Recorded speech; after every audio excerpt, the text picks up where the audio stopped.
ಆಟ ನೋಡಿದವನಿಗೆ ಏನೋ ಒಂದು ಪಡೆದ ಖುಷಿ, ಆಟ ನೋಡಿದವನಿಗೆ ಏನೋ ಒಂದು ಪಡೆದ ಖುಷಿ, ನೋಡಲಾಗದವನಿಗೆ ತುಂಬಲಾರದಂತಹ ನಷ್ಟ.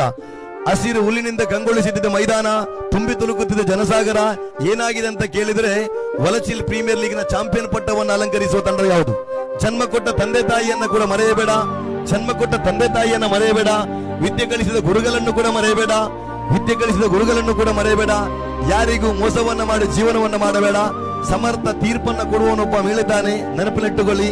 ಜೀವನ ಶಾಶ್ವತವಲ್ಲ, ಯಾವಾಗ ಎಲ್ಲಿ ಹೇಗೆ ಯಾವ ರೀತಿಯ ಮರಣ ಎನ್ನುವುದು ಗೊತ್ತಿಲ್ಲ. ಇತ್ತೀಚಿನ ದಿನಗಳಲ್ಲಿ ಮರಣದ ಸುದ್ದಿ ಕೇಳ್ತಾನಿದೆ.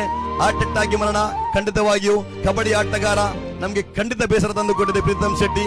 ನಿಜವಾಗಿಯೂ ಇರುವಷ್ಟು ಕಾಲ ಒಳ್ಳೆಯದನ್ನ ಮಾಡೋಣ, ಒಳ್ಳೆಯದನ್ನ ಬಯಸೋಣ.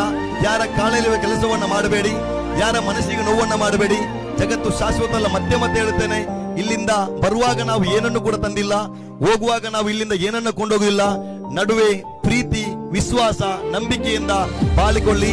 ಯಾರಿಗಾದರೂ ಸಹಾಯ ಮಾಡಿ, ಯಾರ ಕಾಲನ್ನ ಎಳೆಯಬೇಡಿ ಎನ್ನುವ ಮಾತನ್ನ ನಾನು ಹೇಳುತ್ತಾ ನೇರವಾಗಿ ಪಂದ್ಯಕ್ಕೆ ಬರ್ತಾ ಇದ್ದೇನೆ. ಇದು ಕ್ರಿಕೆಟ್. ಶಾಂತಿಗಾಗಿ, ಸೌಹಾರ್ದಕ್ಕಾಗಿ, ಸಾಮರಸ್ಯಕ್ಕಾಗಿ ನಾವೆಲ್ಲರೂ ಒಂದೇ ತಾಯಿಯ ಮಕ್ಕಳಂತೆ ಆಡುವ ಆಟವಿದ್ರೆ ಇದು ಕ್ರಿಕೆಟ್. ಖಂಡಿತವಾಗಿಯೂ ಅತ್ಯುತ್ತಮ ಕ್ರಿಕೆಟ್ ಪಂದ್ಯಾಟ.